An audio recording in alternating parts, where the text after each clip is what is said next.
Yes, it was. Okay, welcome to the top of Open Knob. I want you to survey around you here real quick. This is Charlie Parsons' guns would have been along the top here. If you look back in this direction, you get a real good view of the Confederate approach.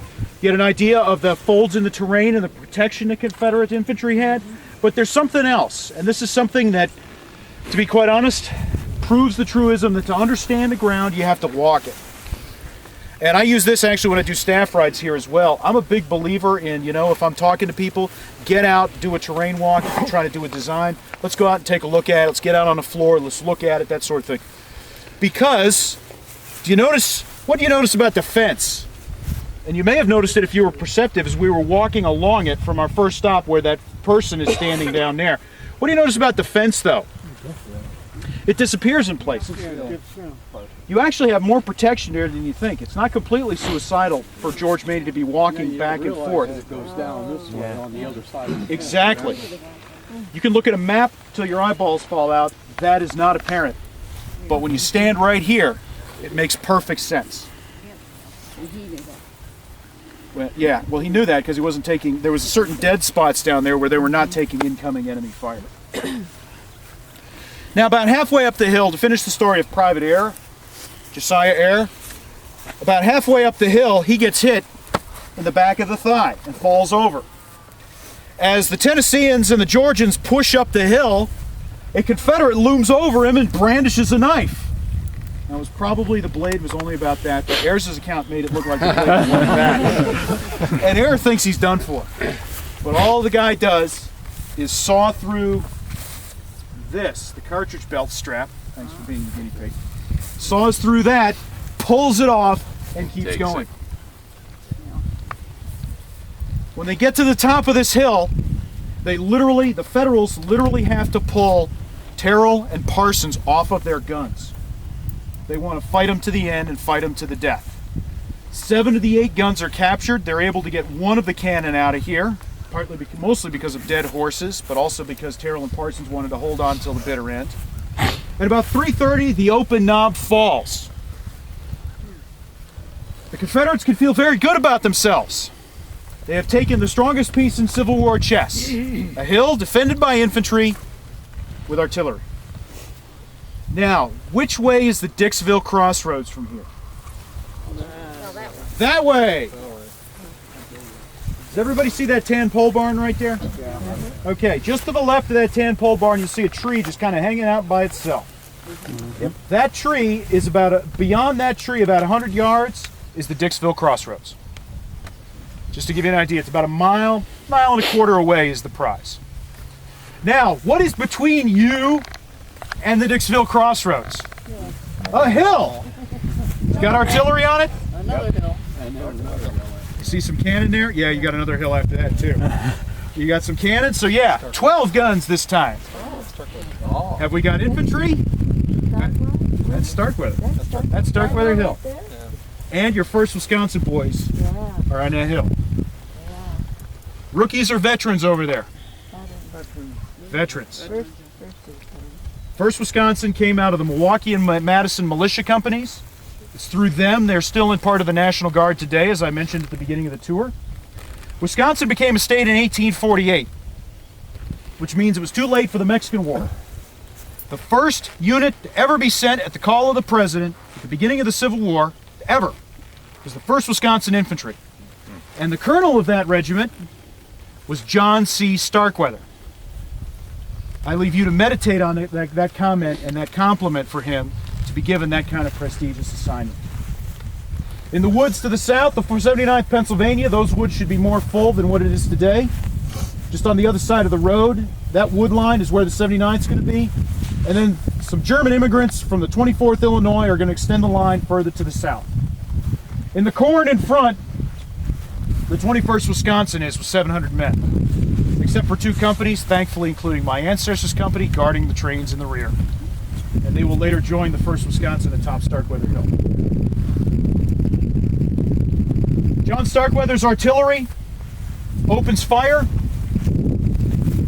makes this place a very unhealthy place to speak. Confederates really have 2 choices. Go back or go forward. You can't stay here. Going back's really not an option. Besides, they're good soldiers anyway. They're going to do their duty. They're not going to do it. They're going to go forward. They smash up in close quarters combat the 21st Wisconsin down in that cornfield about 3:45. 21st Wisconsin is in action 20 minutes. They lose about 25% of their numbers and are sent scurrying to the rear. At this point, Alexander P. Stewart advances through where the monuments and the museum are and joins with the weight of the attack against the front of Starkweather Hill. They go up Starkweather Hill. Colonel Starkweather's at the top himself, and he says, "Now, my brave 1st Wisconsin, give them hell!" And as one of the privates later said, he says it wasn't fighting, it was simply the fighting staying, it wasn't generalship, it was simply the fighting staying qualities of the Federal soldier. Because in hand-to-hand combat, the Federals throw them off the top of Starkweather Hill. Not once, but twice. Because the Confederates reform in the corn and try it again. By one account, the ground got slippery with blood. Now, George Maney, as the clock gets towards 4:15, there's a lull in the action as both sides regroup. And Maney and Starkweather survey the situation. And this is an example of how both men know their business. First of all, Maney realizes, what's the ground do over here? Where's my 1st Tennessee descendant, by the way? Right there. This is your moment. The ground, it slopes off precipitately, doesn't it? Yeah. There's a noticeable ravine over there. Yeah. Let me show you, by the way, where Wharton's horse guns are. You see that? It's a big, prominent white barn with a white roof. Yes. Yeah. That's where Wharton's cavalry is going to sit, and their horse guns are going to help shell Starkweather Hill. They're going to kill a lot of the horses in those artillery batteries. If you move the 1st Tennessee along that valley, where does it go? It points like a dagger right at the north end of Starkweather Hill, doesn't it? Use the 1st Tennessee to flank them, and as the 1st Tennessee comes out of that valley, hit them again from the front, is the plan. Now, Starkweather sees all this from atop Starkweather Hill. And as he looks off in this direction, he sees something else. He sees Simon Bolivar Buckner I slipping in the fatal fang on the Union position further to the south. Those are the afternoon tours, and I encourage you to check them out. And driving the Federals off of Loomis Heights, as it's known, down on the southern end of the field. And he realizes if he stays much longer, the rest of the Federal line will have collapsed and he will be sticking out like a sore thumb. So he looks behind him. What's his mission? His mission is to defend the Dixville Crossroads. And he looks behind him, and what does he see behind Starkweather Hill? He sees a ridge. And on that ridge, behind that ridge, are Terrell and the dazed survivors of this fight. And he realizes that's the place to make a final stand. And by the way, there's no more ridges between the Dixville Crossroads and Starkweather Hill than that one right there. So the plan is, pull the guns off, pull the infantry off, get back to that ridge as fast as you can. That 3rd ridge where that tan barn is, that is not park property, it's private property today. Does it have a name, that ridge? It does not. For lack of a better term, let's call it Last Stand Hill. How's that? And Barney Hill. Go back to, whatever. I'll leave it to you to name it if you so choose. But, okay, go back to Last Stand Hill. Pack them in deep behind the stone wall that crowns Last Stand Hill and just hold on by the skin of your teeth. But it's going to take time to get these guns off the hill, especially because the Confederate horse guns have killed most of the horses. So what do? They detail the 21st Wisconsin, including most likely my ancestor, get those guns off that hill. Now take a look, you can kind of get a sense of the valley between the two. You go down 45 degrees with a 20-ton cannon, and then you go up 45 degrees with a 20-ton cannon. Going down would be easy. Going down, yeah, going down is easy. Yeah. You got to control it, though. Yeah. Well, that's the thing, you got to control it. Yeah. They get 6 of the 12 guns off of here before the last Confederate charge, about 4:15, a little after, sweeps over Starkweather Hill. At this point, McCook is on Last Stand Hill. Terrell's up there. Terrell's mortally wounded. Therefore, a very bad day on October 8th, 1862. Ends very badly for General Terrell. But Starkweather and McCook rally the men and pack them in 6 deep behind that stone wall. Wow. Just like the Battle of Fredericksburg, for those of you who are familiar with Is that. that what you see over there, is the stone wall over That's there? the northern extension of it, yes. Okay. Actually, you can see the stone wall really well from here. It ran through where that barn is today. But that's the only part, was what we see, is the only part that's still there. The greatest single concentration of fired small arms ammunition dug on this battlefield were dug out of the backside of Starkweather Hill. So you can imagine the volume of fire that they put down range. What happens to the Confederates, because as the Confederates crest Starkweather Hill, hey, we've done it! Not once, but twice! Another hill. And what do they see in front of them? Another hill. Another hill. It's got artillery, it's got a whole mess of Union infantry, and it's also got stone wall. Most of these units by this point are down by 30 to 40%. Yeah. Several of these units, what is one of the best ways to knock out the combat effectiveness of a Civil War unit? Kill the leadership. The 41st Georgia's colonel died on the back slope of Open Knob right there. The top 3 ranking members of the 9th Tennessee were mortally wounded right there, or killed or mortally wounded there. Every single company commander of the 9th Tennessee in front of the cornfield right over there had been shot. And that is just a small snapshot of what has occurred since they jumped off from back there. This very sharp sword that Maney and Stewart have been wielding since 230 has gotten progressively duller with each hack at the Federal Army. So that by the time, the analogy I use is a wave cresting, because by the time the Confederate wave crests atop Starkweather Hill, they're out of gas. And again, this is one of the limitations of the echelon. There's no reinforcements. But like the good soldiers they are, they try it once. The wave crests, and it's like a wave cresting on a beach. It crashes on the beach, and then the momentum just kind of spills up the sand. It crashes on top Starkweather Hill and just kind of spills downward, but melts under the concentrated fire of Starkweather's men. At this point, as the Confederates spill back in this direction, and by this point Confederate artillery is up here covering the withdrawal, one of the 2 medals of honor on this battlefield is earned. Sergeant John Durham of the 1st Wisconsin Infantry. He's a immigrant from Milwaukee, Scottish. He is the 4th man to have the job that day because the other 3 predecessors are dead. The flagstaff has been shattered by bullets. It's now half of its length, and the flag has been shredded by Confederate bullets also. As he sees the Confederates withdraw, he waves the flag over his head and yells, "Follow me, boys!" and goes forward. Everybody kind of looks around. Did you order anything? No. Did you? No. There goes the flag. I think we should follow it. Starkweather's boys launch a counterattack. It is one of only 2 Union counterattacks on this battlefield. The other one being Michael Gooding later in the day. They retake Starkweather Hill, retake the 6 guns they lost, and under cover of darkness, fall back. The Confederates by this point are so out of gas, they hang out and let them do their thing. Fall back to the stone wall, to Last Stand Hill, and darkness ends the fighting on this end of the field. Alexander McCook later summed up this action in one very simple but very profound sentence. John Starkweather saved my left.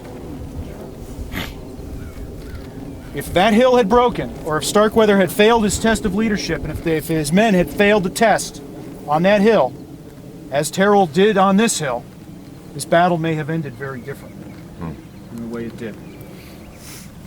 And darkness, as I mentioned, ends the fighting there. There was one other thing in connection with this I was going to mention, and I can't remember offhand. Oh well, it happened. I need more coffee. That must be what it is. That night, 5 hours of fighting. This action that we're talking about now started 5 hours of fighting. At the end of the 5 hours of fighting, it's 7 o'clock, because the battle at the Dixville Crossroads ends there as well. 5 hours of fighting, 7,500 men killed, wounded, and missing. That's 1,500 men an hour. And it's one of the worst per hour casualty rates of the entire Civil War.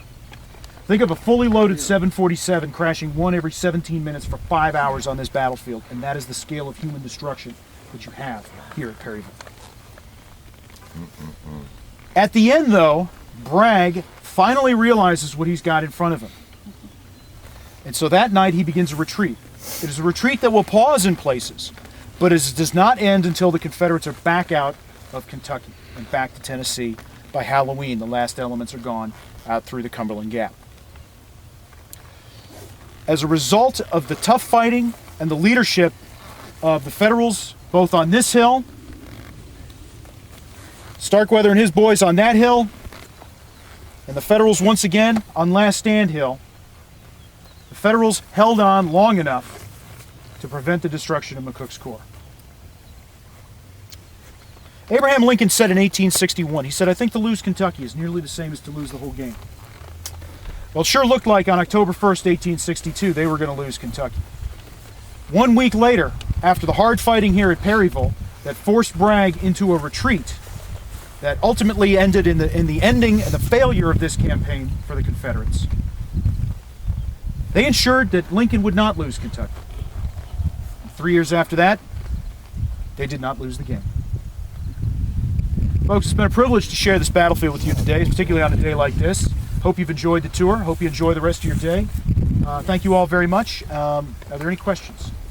Yes. Wasn't there 2 other corps of Union soldiers in the area, and Yes. they could not hear the battle because That's true. of the... There was an acoustic shadow. The wind was blowing much stronger than it is now, but the wind was blowing from the southwest and west, so it blew all the wind and smoke and every sound this way.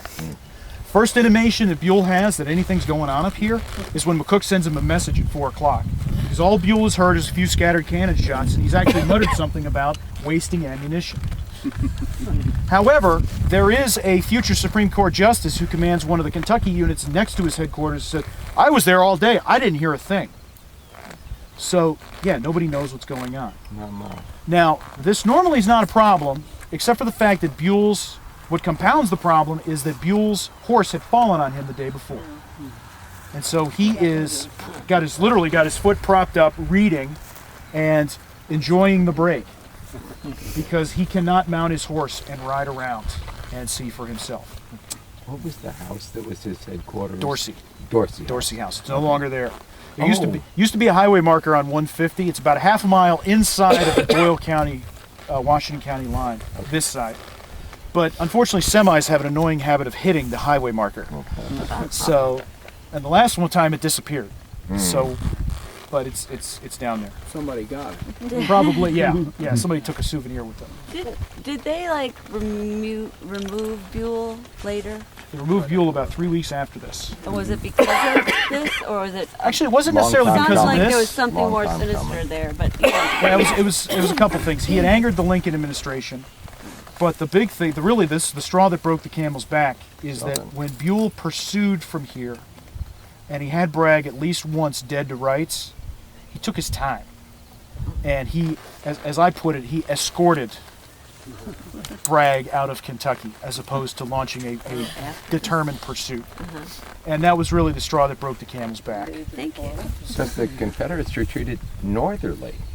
They went up They to did. They went to Harrodsburg. Harrodsburg. That they did. surprised me. To go north, Well, were they trying to get to Lexington to couldn't link go up? They wanted to join with Kirby Smith, who's coming down from the north. But the other thing is, Harrodsburg is a good road junction that gives them access to central Kentucky, and it Had the shields railroad, too. Lexington. Yeah, no Actually, railroad. no railroad here. yet. Not at that time. Not at that time. The railroad there's in the 1870s. But the big thing is it shields Lexington. Yeah. And let's not forget, one of the great political prizes of this campaign, Frankfort being one of them, but has now been lost by this point by the Confederates, is Lexington. And this is a little piece of Kentucky history for you. Kentucky in 1860 occupied a different place in the national spotlight than it does today, although I would argue it is making its way back through recent election results and so on and so forth. It was a bellwether state in 1860, and Lexington was known as the Athens of the West because it was a center for higher education west of the Appalachian Mountains.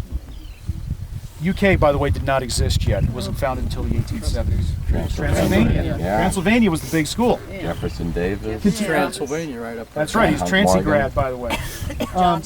Lexington was also only 300 people smaller than the city of Atlanta. Yes. Gee. So if you want to trace the changing fortunes of Kentucky after the Civil War, look at the changing status of Lexington, Kentucky. Although I'll make the same comment that I made yesterday. Undoubtedly, there's probably some UK fan out there that thinks Lexington is the center of the college basketball universe. Okay. It is. Granted. There he is. There's always one. Give you that. Lock, shock, shake. But actually, that's the point. In 1862, when you thought of Lexington and higher education, when you thought of Lexington, you thought of it as a center of a great more than just the basketball universe. And that is a point that I would make as well. And it's a factor when you factor in the strategies, you think about the strategies of both sides. Excellent question, whoever brought that up. And then there was about, see, they couldn't go this way because there was about 20,000 Union, about 5 miles or so down. I mean, you talk about Buell and those guys that couldn't hear, and, and they just thought it was a little something or whatever. And that's some actually of the stuff why I read. Bragg They said they thought that the fighting might be 20 miles away from the way the way the sound was and everything, and they thought it was a lot farther. They thought we'll never get there in time. It'll be over, and they were like 5 miles away. Some of them. Shadows played tricks. 64th Ohio, my unit was. Down there. 64th That's right, they were down Ohio at Parker's brigade. was over there, and they. Yeah. Absolutely. I had heard. Question. Wasn't George Thomas asked to relieve Buell and he declined because he That's was right. Campaign in progress. September 29th. Yeah, it was the clause at the very end that said these orders to relieve Buell are not to take effect if the general is about to fight a battle or in the presence of the enemy planning to fight a campaign. And Buell was in Louisville reorganizing the army, and Thomas took the out and wrote back and said, I asked that this be rescinded. He never really said, I don't want the job, but he says that my position's very embarrassing. These are the exact words he used. He says, General Buell was planning a campaign. I don't know what his plans are, and in the interest of the service, don't relieve him. It's basically what he said, not quite in so many words. And General Chief in Washington, Henry Halleck, was one of the first times he did many things, which was nothing, very effectively. He just went ahead and said, okay, I'm not going to referee this. The orders are suspended. And think about that. Yeah, it's over the sword your of head. Damocles still hangs over Buell's head all through the rest of this campaign. Buell even know? Oh yeah, Buell. Oh, yeah. Buell got the message, and he immediately moved to turn over to George Thomas. You see, here's the orders. I'll go ahead and brief you up and I'm ready to get out of here. And Thomas was like, hang on a second. So, yeah. And then they gave it to Rosecrans. Rosecrans So got Thomas never got it. it. Well, no, Thomas gets it after Not, Chickamauga. But why didn't although he was the heir apparent, then Thomas a was month the heir later he didn't get it, or 6 weeks later. And that's whatever. a nifty little. I talk about this in my Stones River and Tullahoma book, which came out last year, and is not on sale down there. You can get it on Amazon.com. But it's a very nifty little thing, because as soon as Rosecrans is announced as commander of the Army on the 24th of October, and he comes and assumes command on the 1st of November, George Thomas immediately fires off a message to Washington saying, I'm the senior officer, the orders were suspended, what about Louisville, so on and so forth, and he uses the words deeply mortified and aggrieved, which is 19th century terms of WTF. WTF, over. Whiskey Tango Foxtrot. Anyway, where was it? Oh, yes. And then Lincoln solves the problem by taking Rosecrans' commission and saying, okay, Thomas, your commission's dated March of 1862. Congratulations, General Rosecrans. Your commission as a Major General is now backdated to 21 February 1862. And so they write back to Thomas and said, okay, he ranks you by date of commission. Thomas writes back, now that I know his commission predates mine, I have no objection. Direct quote. However, Rosecrans, naturally, there's going to be some tension between the two men.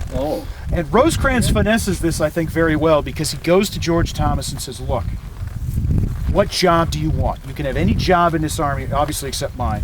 What job do you want? You can stay as second in command where Buell had you. I can give you command of a corps. What do you want to do? He takes command of the corps. And George Thomas consistently commands the largest part of the army, because his corps, known as the Center Wing, until January of 1863, when it becomes the famous 14th Corps, is consistently the largest corps in the Army of the Cumberland. And, not in the entire Federal Army, although it ranks up there. 6th Corps was. Yes. But when you look at it, he commands the largest chunk of the Army on any battlefield and on any campaign from there on out. And if you look at the relationship between the two men, they very quickly become confidants, and there are times where Rosecrans, particularly in that famous Council of War at the end of New Year's Eve at Stones River, clearly is deferring to George Thomas and is clearly looking to him, and his recommendation carries more weight than anybody else's in the room. Why was Thomas bypassed in the first place, though? What was the motivation behind putting Rosecrans instead of Thomas? Rosecrans had just won the Battle of Corinth. Thomas was facing, particularly with the congressional elections about to come up, he was facing he's a Virginian that remained loyal, so there raises some questions there. Yeah. But the other thing is frankly, I think he angered the commanding general. I think he angered Halleck by not taking the job. And so Halleck said, you know what? I'm not going to give it to you this time. You had your shot. And to his credit, Thomas did a very, very good job working to ensure that he was the best subordinate that he could be to William Stark Rosecrans. And actually their command partnership is a model of how it should be done, is really how it worked. But it's all about the two guys working and finessing and putting it together. What could have been a very, very poorly managed could have ended very badly. Exhibit A being the Army of Tennessee. And no, I didn't mean to lean in your direction. You did. So, with regard to the members of both armies, now Bragg, how many men roughly? at this battlefield, 22,000. 16. 16. Yankees close to 60. 55. Well, close to 60, Yes. but 2/3 never engaged. 2/3 not engaged. You have an entire corps here that takes no losses. Wow. Crittenden's corps reports no losses for Crittenden. the day on October 8th. The ones in the very far south end. So That way. nearly 35,000 Union soldiers never engaged. Never engaged. Don't pull the trigger. Yeah. But Can you by comment? the end of the day, though, Bragg knew they were here. Yes, Bragg knew they were here, and that's why he That's why retreats. they That's when he split. That's why he leaves. Yes. There's a question over here. and then I'll get Can to you it. comment about General Polk's leadership because he was the Corps commander, was he not, on this wing? Is that not correct? Well, Leonidas Polk actually And- occupies a little different position. Go Could ahead, he? finish your Well, the part of the question is, could he not have reinforced this assault somehow from his corps so that there would have been a more likely possibility of success? That's a great question, and here's the issue with Polk. Polk is actually the senior officer on the field. Bragg, if you read Bragg's report very closely, Polk actually commands this battle. Bragg observes from the rear. I'm stating a fact. You all chose to interpret that as you did. Let the record show. You say lazy way. Well said. But here's the other thing as well. Okay, remember the initial plan. The initial plan is for basically on this end of the field, 13,000 men to attack.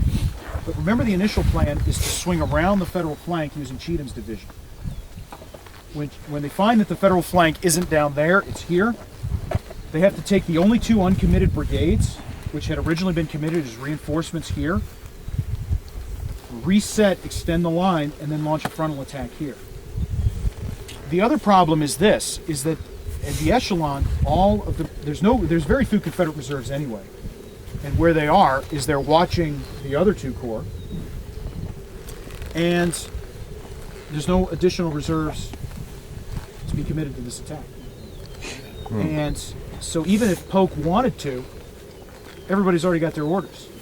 And once this attack starts, the chain of events will unfold as simply as if you just push a row of dominoes, you push the first one, inevitably the rest will fall. So that goes back to the inflexibility of the echelon tactic, is you can't shift reinforcements. And if you look at situations like at Stones River or like on the second day at Chickamauga, where there is a success on one end of the line, but the other side either is not getting into action or is running out of gas or for whatever reason is not meeting with the same success, it is very difficult to shift troops from one end of the line to the other and around and still have them keep up the momentum of the attack. That's what happens on New Year's Eve 1862 at Stones River. That's what happens at Snodgrass Hill, although George Thomas has a lot to say about that piece as well. But part of the problem is that the Confederates, the way things have started, the way things have ended, they can't play their cards as effectively as they may have wanted to.